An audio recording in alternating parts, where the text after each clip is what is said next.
तक आप वंचित रह जाए, इसलिए आपको सच्चा लाभ मिलेगा। लेकिन सही सच्ची बात तो यह है कि यहाँ कुछ था ही नहीं, न ये जमीन थी, न आसमान था, न सूरज था, न चंद्रमा था, न पूरब था, न पश्चिम था, और न आप थे, न कुछ नहीं था।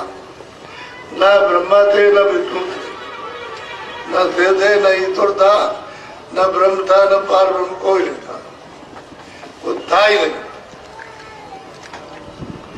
तो क्या था? वो एक अनामी और पुरुष अपने में सब समाये था।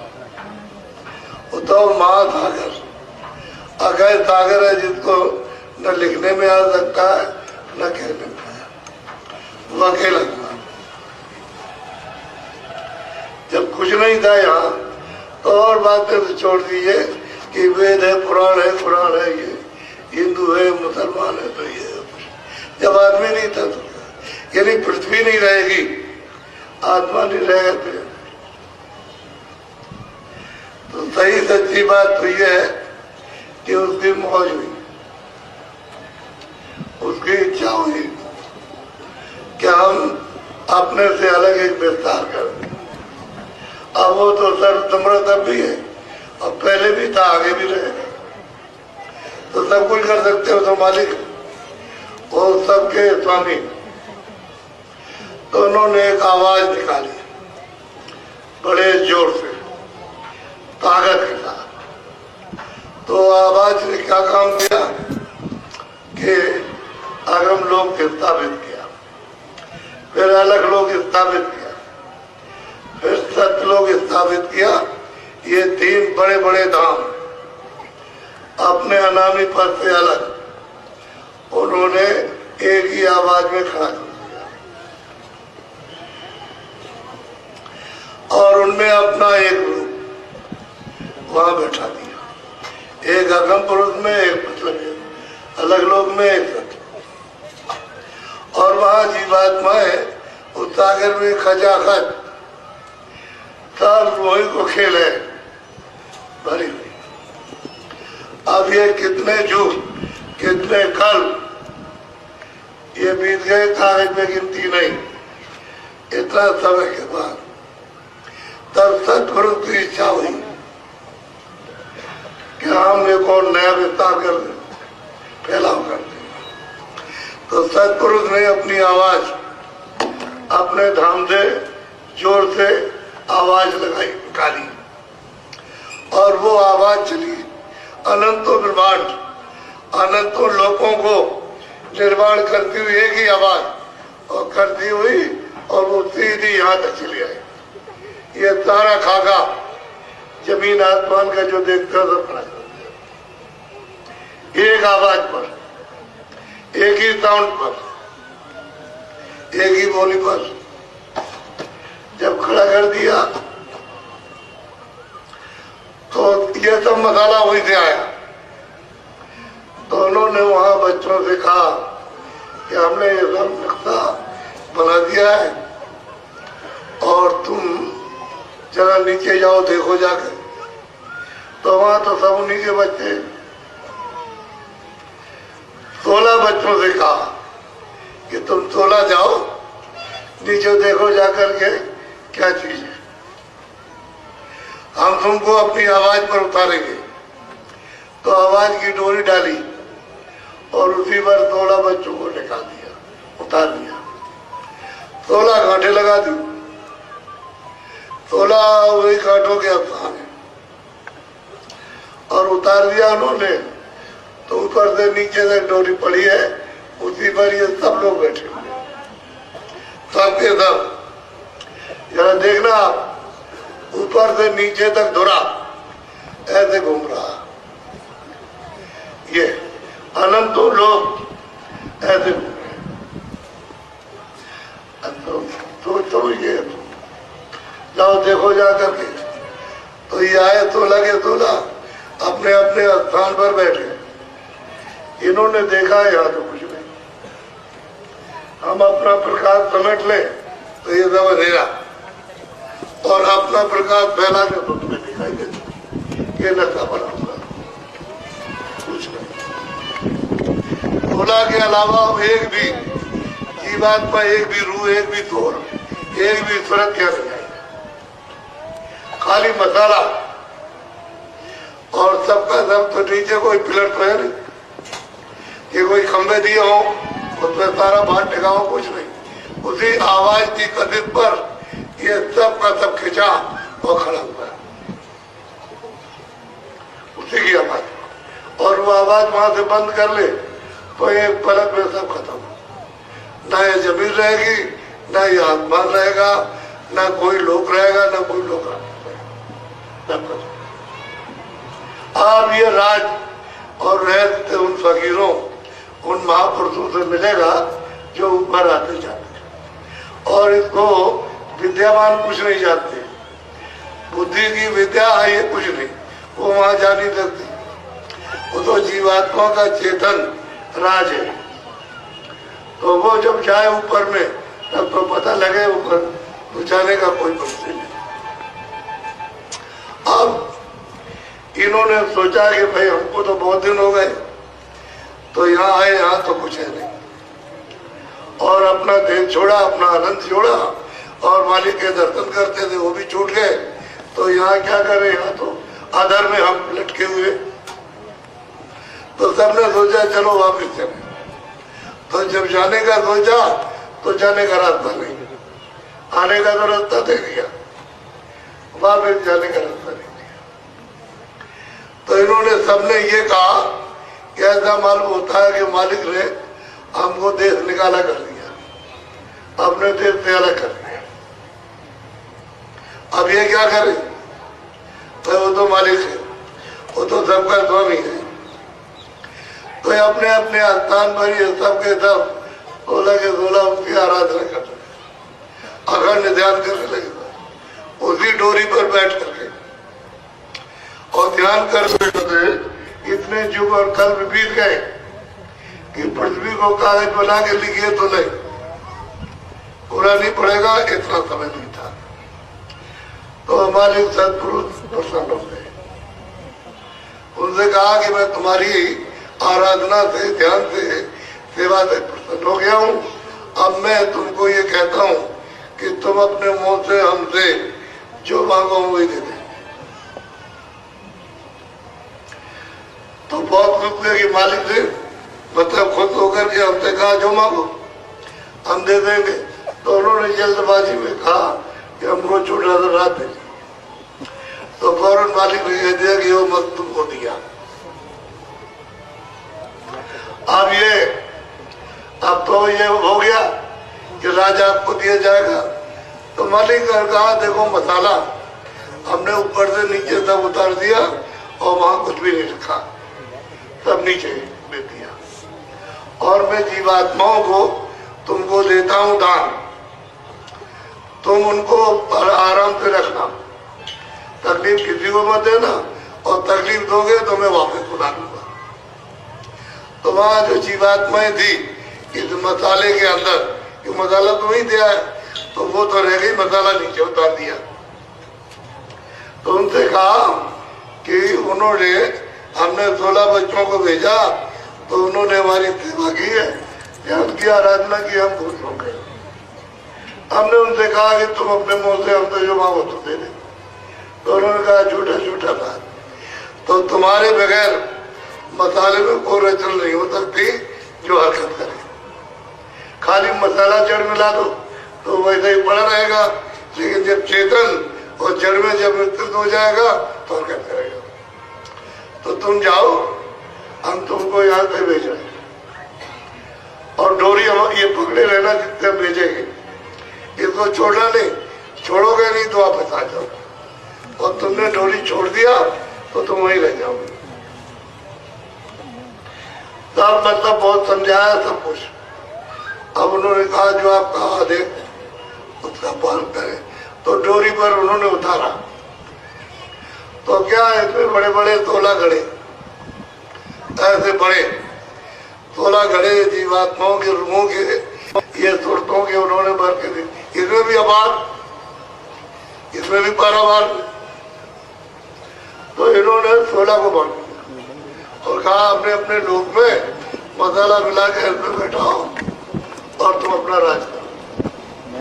अब उनको तो मतलब ये रचना था, गिरफ्तार करना था, अब उनको कौन मना कर सकता, दे दिया। अब सब लोगों ने वहां लेकर के थोड़े थोड़े लोगों को मसाला मिलाया, उसमें बैठाते गए और राज कर रहे। सबसे छोटे जो बच्चे हैं उस तक पुरुष गए वही तो, उनको खुदा कहते हैं, उनको राम कहते हैं, उनको गाट कहते हैं, उनको तीर्थंकर। इनको 3 लोग का राज मिला, एक तो सूक्ष्म लोग और स्वर्ग में कुंड और मृत्यु। ये राज सबसे छोटा राज दिया है, और बाकी और बहुत बड़े बड़े राज उनके। तो इनको घड़ा जो एक मिला, तो इन्होंने मसाला अपने जहाँ ये रहते हैं उस लोग में मिलाया, उसमें बैठा दिया, जीवात्माओं को तुम्हारा नीचे उतारा तो मोटा मसाला उन्होंने मिलाया, उसमें बैठा दिया तो स्वर्ग वैकुंठ में राज करने लगे। और मृतलोक में ले आए तो जल पृथ्वी अग्नि वायु आकाश इस मसाले को मिलाकर और माँ के गर्भ में जामन डाल दिया। जामन जब पड़ गया तो उसके ऊपर 4 महीने लेप चढ़ा, ऐसे लेप। तो इधर देखो बच्चे बच्चे इतना हो गया और बहुत मुलायम, ऐसे दबाइए तो ऐसे दब जाएगा।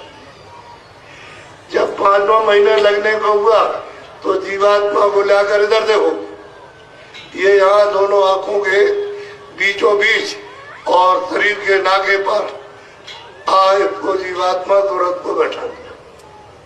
उसकी तेज रोशनी थे, तेज धारा थी, 2 आंख के दुराग, 2 नाक, 2 कान की, एक मुंह का, एक गुदा का और इंद्री का, ये दरोसी उसी की तेज उस धार से दरवाज बन गए। फिर इस पर लेप चढ़ा तो मतलब ये 5वें महीने, 6वें महीने, 7वें महीने, 8वें महीने में पक गया, घड़ा पक गया। माँ के गर्भ जो अंतिम जो है उसको महीना हुआ, तो जब हजम नहीं हुआ तो उसमें ताकत बन गई और जोर से ताकत बच्चे को बाहर। तो उस समय पर कौन सा समय था? सतयुग। तुम्हारी आंख खुली थी, तुम्हारे कान खुले थे, तुम्हारी नाक खुली थी, सब तुम देखते थे, सब तुम सुनते थे। डोरी पकड़ के चढ़ गए तो ऊपर सबके दर्शन करते चले जा रहे। 16 का दर्शन किया और सत्यदेव में पहुंचे, लौट जाते।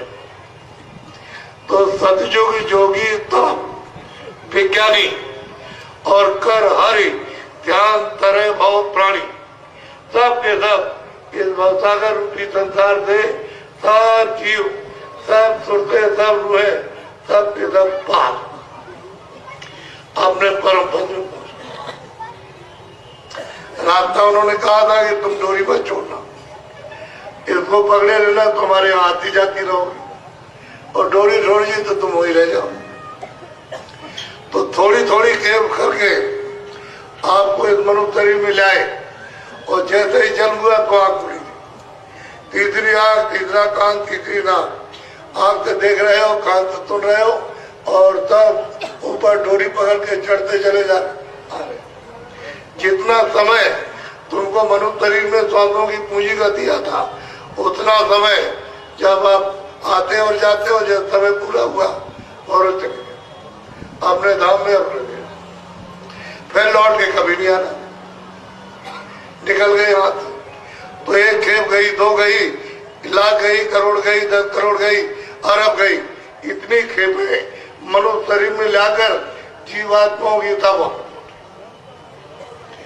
और जो चली गई लौट करके आई। तो ईश्वर को ये चिंता हुई कि ये ऐसे ही सब चले गए, लौट करके तो आए नहीं, और चले गए तो फिर ये सब चले जाएंगे तो हम राज किस पर करेंगे। ये बड़ी चिंता, बड़ी फिक्र हुई। अब क्या किया जाए? तो इन्होंने सोचा कि अब जो गए तो गए, अब तो लौट के आ नहीं सकते। अब ये जो बाकी रह गए इनको रोका जाए, तो आपके रोकने का इंतजाम अब होगा। पहले मेरी देखो आप लोग ध्यान से, ये जीवात्मा बैठी देखो इधर, आप सब देखो, सबको आपको जानकारी दे। ये जितने भी है, ये दो आंख तो शरीर में, और ये जीवात्मा बैठी है, ये रूह, ये तुरंत बैठी है, उसमें एक आंख, एक आंख, उसको तीसरी आंख, तीसरा नेत्र, दिव्य नेत्र, क्या ये दो कान है शरीर में, ये जीवात्मा बैठी उसमें एक कान, तो एक और दो तीन हो गए, तीन आंख हो गई, तीन कान हो गए, और इधर ये जीवात्मा बैठी तुरंत, तो इसमें एक नाक और शरीर में दो नाक। मोटी बात को समझ लो, तो जब दोनों आंख, दोनों कान, दोनों नाक खराब हो जाए तो आप डॉक्टर के पास दौड़ के जाते हैं कि जब देख लीजिए हमारी आंख खराब हो गई और दया कर लीजिए और दवा दे दीजिए और हमको दिखाई देने लगे, हमको कानों से सुनाई दे तो हम ठीक से सूंघने लगे। लेकिन ये तो आप डॉक्टर के पास गए, पर जो तीसरी आंख खराब हो गई, तीसरा कान खराब हो गया, तीसरी नाक, उसके लिए किसी डॉक्टर की खोज किया? अरे किसी के पास गए जो इसकी दवा जिसके पास, वहां नहीं। गलती तो आप कर बैठे। अब उन्होंने सोचा कि इनको रोका जाए, जो बाकी अर्जुन को मनुष्य शरीर में भेजेंगे, ये अगर ये भी निकल गए तो फिर हम रह गए, हम कोई तपस्या, आराधना, ध्यान करें कितने युगों तक, मालिक खुद ना हो खुद और दे न दे, तब हम क्या करेंगे? तो उन्होंने आपके रोकने का इंतजाम हम करेंगे। अभी तक किसी को नहीं रोका, कोई चौकी नहीं, कोई पैरा नहीं, किसी भी लोक में, किसी भी देश में, किसी भी ब्रह्मांड में कोई चौकी नहीं, कोई पर्दा नहीं, कोई रोक टोक नहीं, कोई सिपाही नहीं। आग जलम जात थी, जैसे ही आप बाहर आए आग खुली थी, वैसे तो गर्भ में भी आप देख रहे थे और सुन रहे थे, और जैसे ही जन्म लिया वैसे आप तो आप देखने लगे। ब्रह्मा का, विष्णु का, देव का, आद्या शक्ति का और राम का और ब्रह्म का और सबका दर्शन करते जा रहे, सब लोगों को देखते जा रहे हो और अपने धाम में, अपने अमर लोक में गए। आग खुली थी उस समय, सतयुग जोगी सब विज्ञानी। क्षमा करना, तुलसीदास जी महाराज ने 450 वर्ष हुए तब बताया, सब लड़का, एक भी अज्ञानी नहीं, परम पद के सब, यानी आद से अंत, अंत से अंत तक, बहुत सबको और सब आते जाते रहे। अब उन्होंने क्या किया कि ईश्वर ने, खुदा ने ब्रह्मा विष्णु महादेव से कहा, तीन तुम अपने हाथ से जीवात्मा को भेजो मनुष्य शरीर, और वो ये कहे तुरंत कि मैं ब्रह्मा का अवतार हूं, मैं विष्णु का अवतार। तो तीन को भेजा, क्रम जन्म लेने का यही, दूसरा और कोई नहीं। बस जैसे ही उनका जन्म हुआ, उन्होंने फौरन कहा कि मैं ब्रह्मा का अवतार हूं, मैं विष्णु का अवतार। अरे कहले ठहर जाओ, अवतार वाली बात तो बाद में रही, वो मैदान है, वहां जाओ, तीनों समाधि लगाओ। थोड़ा सा अगर रुक जाए तो ये भी निकल जाए ऊपर। ये सिर्फ बताने में रुक गए कि मैं ब्रह्मा का, मैं विष्णु का, मैं देव का अवतार। भाई इतनी देर लग गई, और अगर इतनी देर में वो न पूछे तो ये भी चले जा। अब ये रुक गए तो आदेश पा करके वहां चले गए मैदान, और सबके सब समाधि लगाने लगे। 50,000 वर्ष तक समाधि लगाई। वो दो को तो कुछ नहीं मिला, विष्णु को, शिव जी को कुछ मिला ही नहीं। समाधि एक ही थी, एक ही रास्ता था, लेकिन कुछ मिला नहीं। ब्रह्मा को थोड़ा सा मिला। क्या मिला? कि उनको आवाज सुनाई थी। तो उन्होंने पूछा, भाई तुम हमारी आवाज को सुनते हो? क्या हमको सुनते? तो हम जो बोलते हैं तुम्हारी समझ में आता, कहले पूरा समझ में आता, इस साइड में तो कह लगे हम जो बोले वो लिख दो। तो जो बोलते गए लिखते गए, जो बोलते गए लिखते गए, जो बोलते गए लिखते गए, 1 लाख श्लोक लिखे, एक से एक नहीं, तो लिख दिया। ये लिखने की क्या जरूरत थी, क्या आवश्यकता थी? जब जीवात्माएं मनुष्य शरीर में आई, आँख खुली थी, कान खुले थे, नाक, और ये सब किधर जाती है, सब का दर्शन दीदार करती हुई अपने अमर पद में उस प्रभु का साक्षात्कार करना और लौट के आना। और जब समय पूरा हो जाए तो मकान ये खाली कर दिया और चले गए।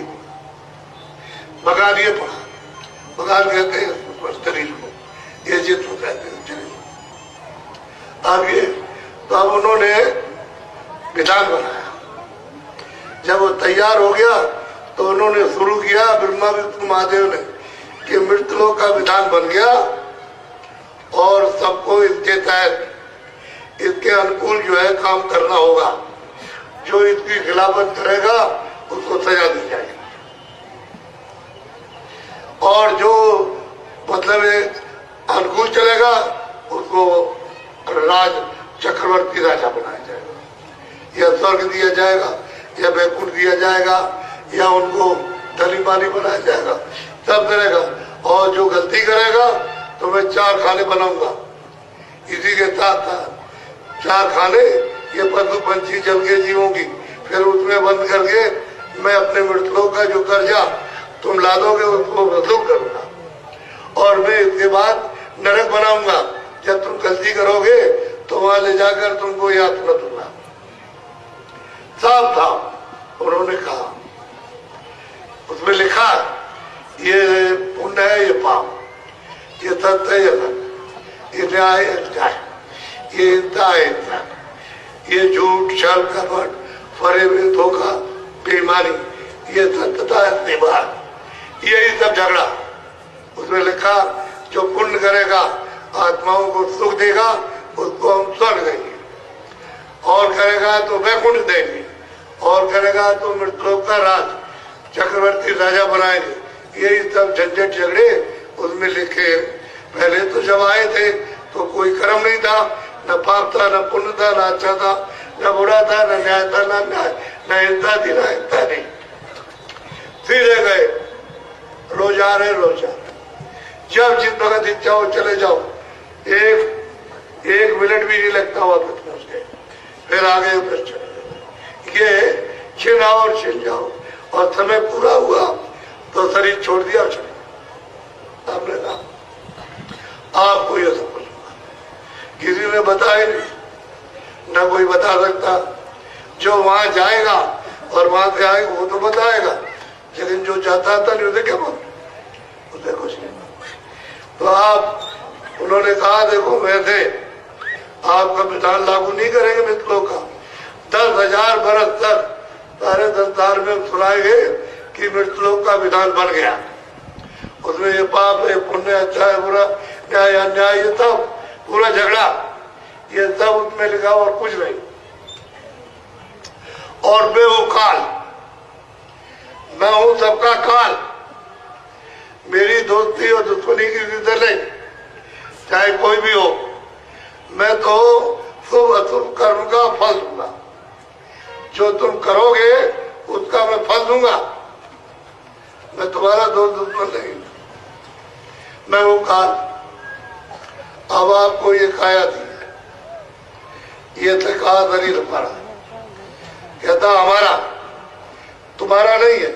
और ये सामान दिया है इसके इस्तेमाल के लिए, तो हमारा, तुम इस सामान से इसकी पट्टी कब तक करो, ये जीवात्मा को जगाओ और जगा करके वापस अपने घर पहुंचाओ, अपने प्रभु के पास। हम तुमको रोकेंगे नहीं, लेकिन मेरे देश का जो पाप पुण्य, अच्छा बुरा, न्याय अन्याय और सत्य असत और हिंसा हिंसा जो कुछ भी करोगे उसका आपको यहाँ देना। ये कर्जा यहाँ पे मैं ब्याज की, अच्छा भी मैं ब्याज के और पाप भी मैं ब्याज के, दोनों को यहाँ देना। इससे छुटकारा नहीं होगा। आप जाओ हम मना थोड़ी करते, हम तो आपको आजादी दें। क्यों? मालिक ने कहा है कि अगर तुमने इनको तकलीफ दी तो मैं इन सबको वापस ले जाऊंगा। मैं क्यों तकलीफ दूंगा? मैं इनको पूरा अधिकार दूंगा, पूरा का पूरा। ये जो चाहे तो करे। 10,000 बरस तक मैं प्रचार करूंगा। ये विधान का मृतलोक में विधान बन गया, उसके अनुकूल आपको सब लोगों को चलना है, और जो उसकी खिलाफत करेगा उसको मतलब ये मैं पूरा अधिकार दूंगा। तो सुनाते सुनाते जब समय करीब आया तो उन्होंने कहा हम अपने पास कुछ नहीं रखेंगे, सब मृतलोक में मनुष्यों को दे देंगे। तो उन्होंने क्या आपको अधिकार दिया, आजादी दी कि आंख से अच्छा देखो बुरा। सुन के ध्यान से सुन लीजिए, कान से अच्छा सुनो बुरा।